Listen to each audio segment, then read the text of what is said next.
度啦，平時就掛花都唔怕嘅。本身要加咗水壓就會大好多噶啦嚇。開估咯，呢個單位係屬於 Hello 係又係我阿 Sam 啊，係啦，今次為大家介紹呢間屋咧就比較特別啲嘅。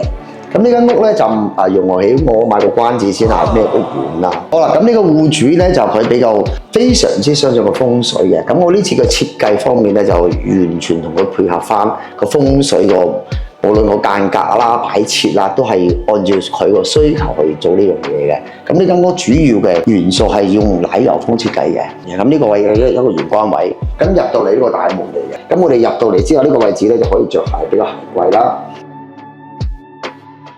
咁你坐低嚟着鞋，咁入到嚟呢個位置，佢一定要有一個門遮住咗。好啦，咁點解有個門中門咧？因為個風水有特別要求，咁所以我呢度就加多個門啦。咁呢個門咧就我都做一個比較隱藏式嘅門嘅。佢原本嗰個門口位置咧就一個廚房位置喺呢度嚟嘅。咁我就將呢個門牆封咗，就改咗喺呢一邊入廚房門口。好啦，咁我哋廚房門口就改咗喺呢邊啦，就取咗一個吊湯門嘅，吊湯門就比較簡易嘅吊湯門嘅，就係冇路軌嗰隻嘅吊湯門。好啦，咁呢個廚房咧都改變非常大嘅，因為佢原先嘅間隔完全係變晒嘅。咁啊，而家我哋將個廚房位置做一個 U 型個工作台俾佢嘅。咁呢個水喉位置咧，本身呢間屋苑咧，咁咧就啲水壓比較低啲嘅。咁我就喺呢個位置咧就設咗一個泵俾佢嘅嚇。咁呢個泵咧就因為本身要加咗水壓就會大好多噶啦嚇。咁然後嗱，你睇到咧就而家都啡啡聲嘅啲水嚇。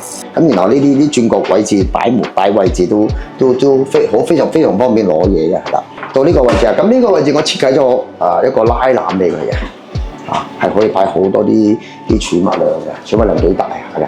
咁然後呢啲位置咧係一個通道位置嚟嘅，咁所以我都做緊啲圓角位啦，包括呢啲吊櫃，我會縮塊面將呢個空間擴闊佢嘅。然後我哋呢個位置本身咧就廁所門口喺呢邊嚟嘅，不過改動非常大啦嚇。廁所咧都選用呢啲磚咧比較大件嘅啲雲石磚啦，咁咧就個效果黐落都唔錯嘅。咁啊有幾個特別點嘅，第一個點咧就係我喺個鏡櫃入邊咧就做一個抽廁紙嘅廁紙架啦，同埋佢本身熱水爐位喺呢度嚟嘅。咁然後我哋將呢個熱水爐就收埋咗喺呢個櫃入邊，將佢收埋咗嘅。咁然後呢個本身呢埲牆咧，佢係一個公家渠嚟嘅，咁我就會同佢修飾。然後我呢啲位置咧都俾一個沖廁所用，即係洗地用嘅呢個嘢啦。OK， 咁我哋入到嚟，由於我熱水爐收埋喺呢度咧，咁我哋本身呢個企缸位置咧就我轉咗位嘅。咁我熱水爐平時我哋沖涼嗰陣時候，如果真係凍咗啦，咁呢個有個線控可以控制個溫度，就唔需要跑過去嗰邊啦。咁所以你呢個都幾緊要，幾好用嘅呢個嘢嚇。咁我哋呢個位置咧就個沖涼缸非常大嘅。以前個位置係好細，而家好闊落嘅位置。本身個廳係戶型係完全係同呢個係兩回事嚟㗎嚇。咁我就按照佢個需求做翻風水嘅配合啦。咁咧就我哋喺首先做一個隱形嘅牆身個飾面牆嚟嘅。咁呢個咧你睇下佢係咩嚟㗎？屬於一個房門嚟嘅呢個嚇。稍後先介紹個房先啦，呢個暗門嚟嘅。咁延伸一個電視櫃啦。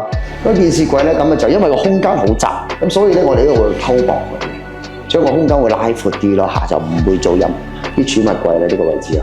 咁然後呢啲咧又係間房嚟嘅，呢個位置咧就做一做咧就儲物櫃俾佢嘅。咁儲物櫃咧因為我哋呢個係窗嚟嘅，咁所以呢啲位置我就唔會做一做櫃，就做一個弧形嘅開放櫃，將啲光引入嚟啦。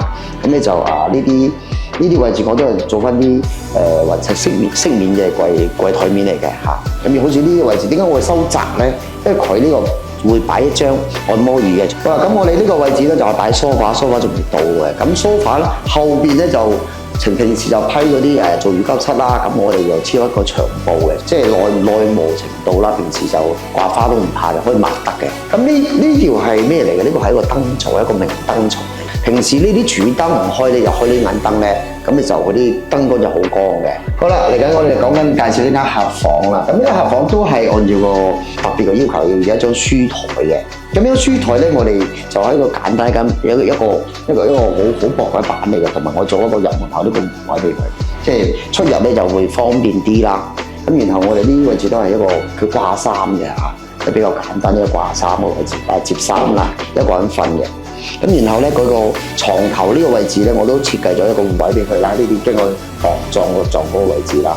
咁呢個係油壓床嚟嘅，一個3尺咁嘅油壓床啦。咁儲物量都幾大下嘅啊，個油壓床。跟住落嚟，我講緊呢個主人房啦。咁呢間房咧，佢設計咧都係按照個風水嘅。咁我喺呢一邊就做一排倒頂衣櫃俾佢嘅。咁啲衣櫃咧都儲物量都非常大嘅，儲物量掛衫啦嚇。然後呢啲位置咧，咁我啲門我都設計咗啲線條俾佢嘅，咁因為有啲層次感啦。咁因為呢個位置通道啊，其實有啲浪費得，但係佢戶主咧一定要求床頭瞓呢一邊。咁呢啲位置我哋都做一個圓形啦，咁然後咧就有個床頭燈啦嚇。咁啊就喺插蘇啦，咁啊方便佢平時咧就充電啊成啦。啱我大家參觀完呢個單位啦，咁而家我開估咯，呢個單位係屬於一個比較舊嘅公屋嚟嘅，有差唔多40年樓齡啦。咁因為呢間屋佢個間隔同以前啲間隔完全係大改造嘅，咁多得個戶主同埋個師傅個配合啦。咁我哋呢次咧比原先嘅提前咗1個月嘅。好啦，咁啊，大家睇完啦，咁希望大家咧俾多啲意見啦。如果做得好嘅就俾個讚我哋啦，下次又繼續會帶大家睇另外一個單位啦，拜拜。